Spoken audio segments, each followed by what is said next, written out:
Thank you, guys. Thank you for having me over, and thank you, Paul. I torture Paul in my classes. This is the best he can do for me right now. It's an honor to be here among you guys. I go to Black Rock Church, and Pastor Dan is one of my favorites there. Don't tell anybody that over there. And I'm just really excited to be here and share my story with you guys. And I'll try not to get too emotional and tear up. If anybody have tissues, that'd be fine if I can grab some. And I'll just read off from what I spent countless time trying to prepare this for you guys. I'm just very blessed and happy to be here. Very blessed to be happy to be here. So before my diagnosis, I was training clients in New York City gyms, in homes, and I was pretty busy, from 5 a.m. to like 11 p.m. This was my life. I also modeled for Playboy, menswear, and was getting ready for a bodybuilding show at the same time. There was a lot going on in 2003. At this time, I was with my previous wife. We had 3 young girls. Our marriage was unstable. My family's from Honduras, and I think they planned my marriage. They won't tell me that, but I know they did. And this is the culture in Honduras. You marry young, you have young kids, and things didn't work out. We just fell apart. I worked long hours, provided for my family. I was always the first trainer in the gym at 5 and out, the last trainer out. I modeled for Playboy menswear. That was where my path of destruction started happening. Going out to clubs, restaurants, photo shoots, meeting other models. It was almost like a dream. This was a constant Monday through Sunday, all the time. But the drugs, the drinking, had me losing control of my life. I needed to get a grip. I started noticing that I was straying from my responsibilities and hurting those who I loved. I decided to stop modeling and focus on a healthier path. That was not easy.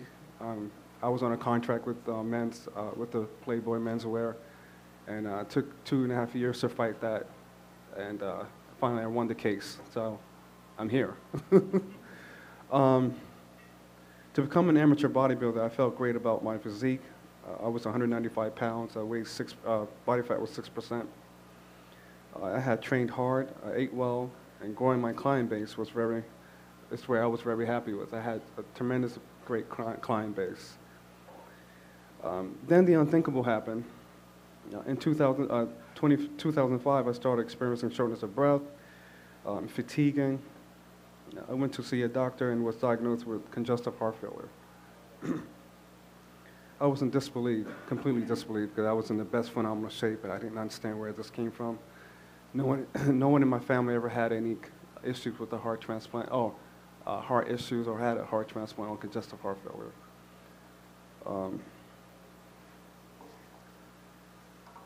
After a few weeks of being poked and propped, I was prescribed with a slew of medications promising to reduce the size of my affected heart.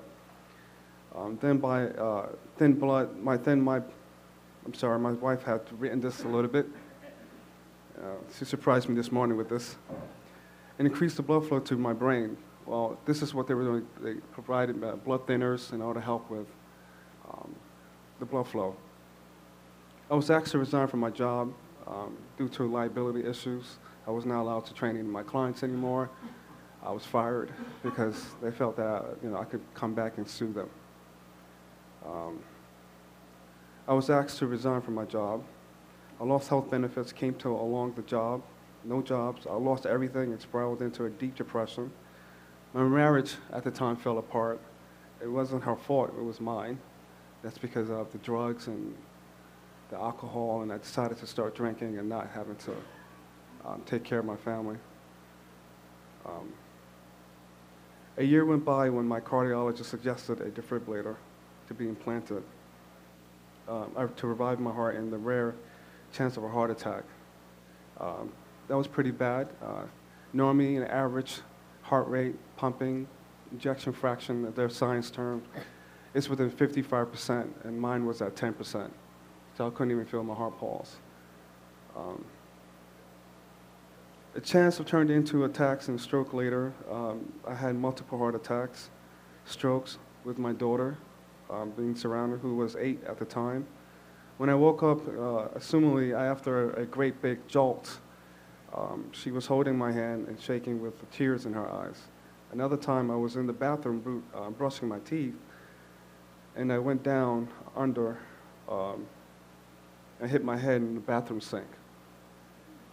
After the stroke, I underwent surgery again to switch out the defibrillator to a pacemaker, which would not only revive me from my heart attacks, but keep me in my heart from occasional, often attacks.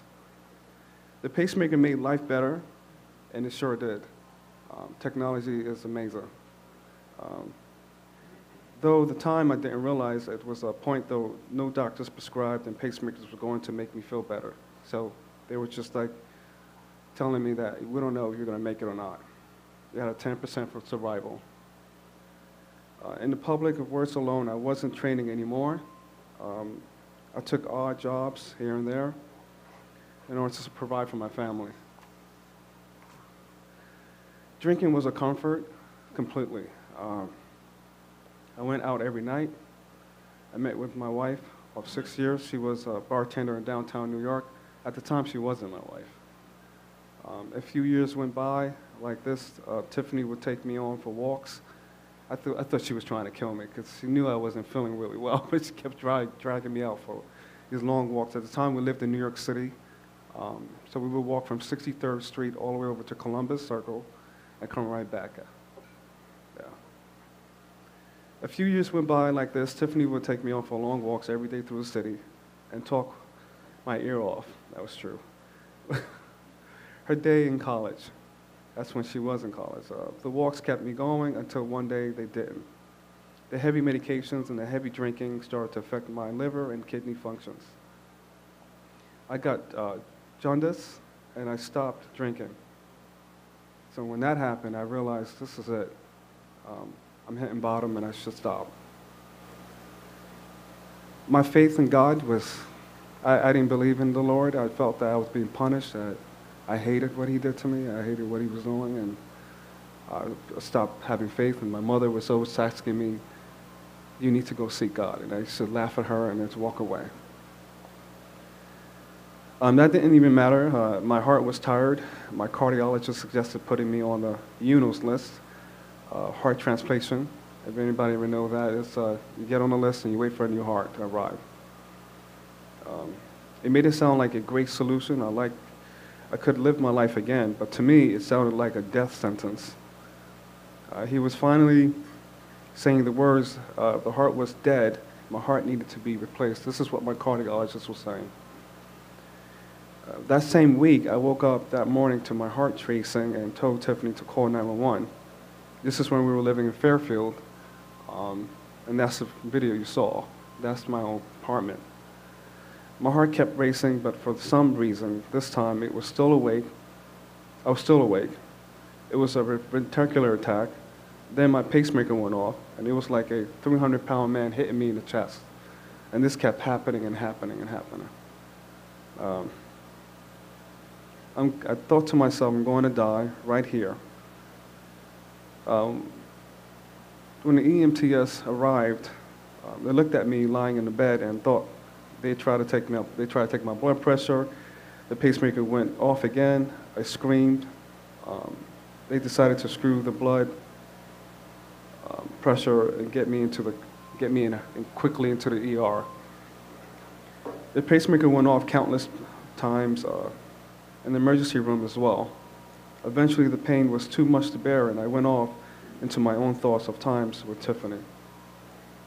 Now, mind you, as I was being transported in from my apartment into the ambulance, the only thing I could think of was watching Tiffany driving behind us. That's what kept me focused and living and not giving up. And I remember hearing the EMT saying that, you know what, if we don't rush him in right now, he's about to go flatline. Eventually, the pain was too much to bear. I said that already. And the kids, my kids, I was thinking about my kids as well. I remember Tiffany yelling at the doctors and then was gone. So this is when I arrived at the ER, and I'm screaming at the doctors, telling them, this painful, this is too painful.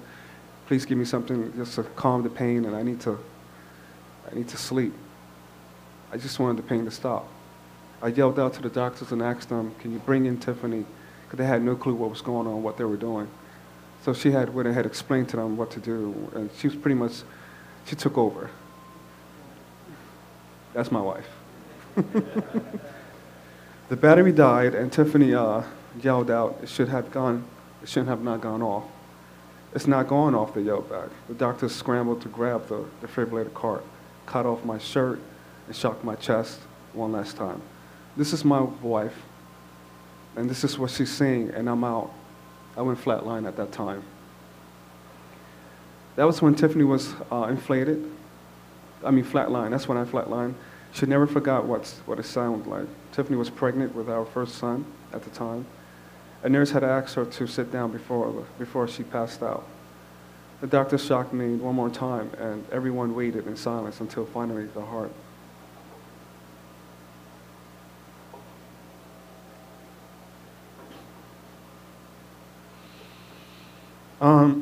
I remember coming to a consciousness and being strapped to the bed. I'm sorry, guys.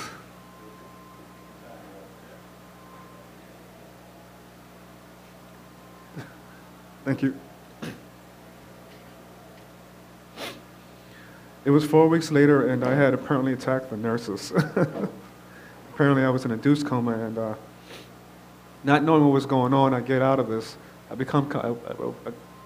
overcome consciousness, and I'm back, and I'm beating the nurses up. The reason why I'm attacking the nurses is because I had no clue what was going on in my life.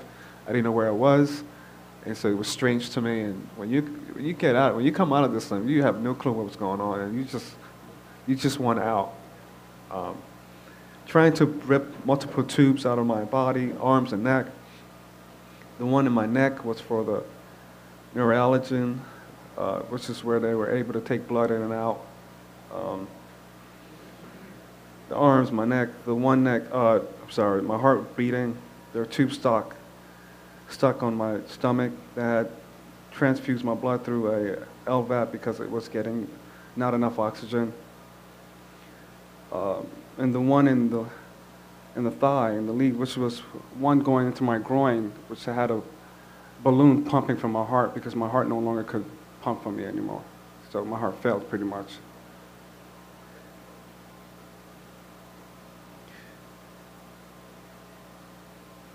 The doctor's exact words were organ donors were telling me that, and telling Tiffany that he's not going to make it at all. At the time, I didn't really have the bandwidth to process this thought. I was kind of concentrating on trying to stay alive. But it was hard enough on Tiffany. She struggled with the guilt of praying for someone else's death to save my son. But the doctors were telling her that if her heart didn't come this week, I'd likely to see the Sunday again. So we were hoping on that Sunday that I had a heart. And like clockwork, it came June 23rd, 2009. Flown in from Minnesota, a 20-year-old boy who had crashed his motorcycle during the surgery. I spoke with God.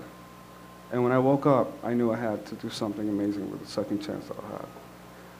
Now, that moment when I had no clue what was going on, the heart was being transported, it was being implanted into my chest. I had the moment of a bright light, and I'm not making this up. It's true, I didn't think this was ever true. I always thought this was some sort of fluke, someone was just coming up and saying things like this. But I remember the Lord asking me, what are you going to do this time? Are you going to live your life better? Are you going to do the right things? And I remember, not responding and waking up, and my tongue is hanging out, and I can feel it. Then I was out again, and so I brought you back here. What's your plan? Now, I never opened up about this because When I told two of my friends, they thought I was crazy. So I ended up not ever speaking about it again. And I told the Lord that I'm ready. Please.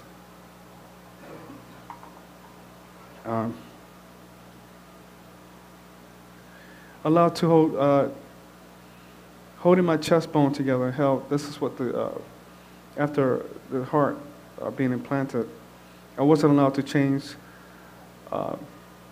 I wasn't allowed to do any workout. I wasn't allowed to touch myself, anything. They had me strapped to the bed. That was a real bummer. I couldn't drive. Now, mind you, right after the heart transplant, I was still admitted for 3 weeks. I went undergo for 6 months. I went under therapy and learning how to walk. All my functionalities were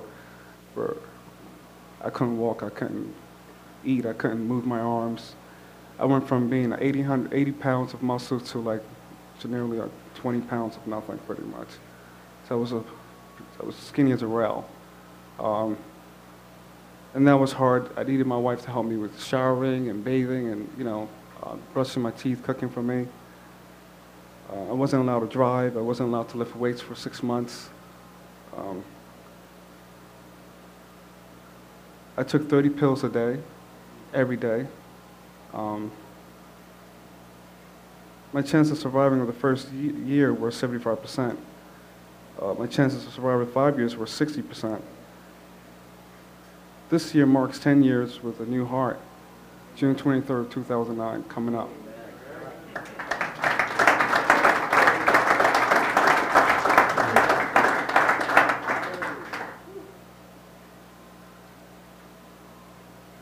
I have a constant reminder right here in my chest, live every day, like it's my last.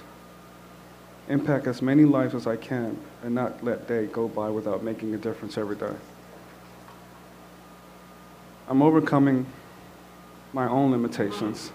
Every day I'm overcoming my own limitations. I did 10 years ago and I still am today. I took a year to regain my full mobility after the heart transplant, but even then, no gym would take me back due to a liability. So I applied to 60 gyms and no one wanted me. Eventually I got a job at Bed Bath & Beyond as a restocker, but even had to get a permission slip signed by my doctors to get started. There I met a gentleman named JJ. JJ was 300 pounds. He was a manager who was desperate for a change. When he heard my story, he came and asked me to train him. So I trained him at his house, 4:30 in the morning, 3 times a week. This went on for a whole year. Yeah, we were crazy. Yeah, we lost our minds. He lost 130 pounds within that 1 year. 18 months that we trained together, I was so pumped. I quit my job there and started my own business. As I began telling my story to other people, asked me if I would do group classes. The name of my company is Door-to-Door Fitness, where I go home to people's home and I train them in their own homes, for those who don't want to be exposed to the gym. And there's a lot of shy people out there. People like their privacy. And eventually, my clubs became BodyShock, and how that started, I went ahead and applied to the YMCA, as you saw that funny bunny picture up there. This is the YMCA located at downtown YMCA before it relocated over to the one off of Merritt on exit 41. I started off, I remember my mentor, Shirley Mall, I'm never going to forget her. She had asked me at the time, it was about a year now, I'm working as a trainer, and I built my clientele base, and I built a really great fan base there. I got to know all the members, and I remember she asked me, hey Gerardo, why don't you start a group class? And I said to her, no way, I think you're crazy, I'm not going to do that. I turned her down twice. The third time I thought it was a charm. I created this class and I named it BodyShock because of what I went through. all the shocks that I have received, survival. And so I wanted to shock everyone else in my class with my workouts. Through my work, I've helped so many people. I have people in my class who are struggling with cancer. I have people in my class who have congestive heart failures. I have people in my class who are dealing with other people who are suffering from Alzheimer's, etc. They come to me and they come to my program because they feel hope. But watching me, this heart transplant guy, jumping and moving around like I don't care. It's helped so many people and make a difference in their lives. As you know, Daniel over there in the corner has lost 40 pounds, taking BodyShock. And then we have Paul here who's doing amazing in the class as well. And he pushes hard and strong in the class. I'm just happy to be here, guys, and to share my story. And I wouldn't have it any other way, you know. And I always say, if you're willing to make a change and believe in the Lord and allow the Lord to talk to you, let Him. Open up your hearts. And prayer is a very strong thing. A very, very strong thing. I have spent countless time on my knees and praying and thanking God for what I have. My 5 kids. I have 3 beautiful daughters with my previous wife. And I have 2 beautiful kids with my current wife now. And I did get a vasectomy done. Yeah, it was too much, too expensive. I couldn't have it. So. But I'm very happy to be here, Paul. Thank you very much. And to share my story, I'm nerve-wracking here, and things were coming out too correctly, but it's just the first time doing this, and I feel very relieved. And I'm very happy.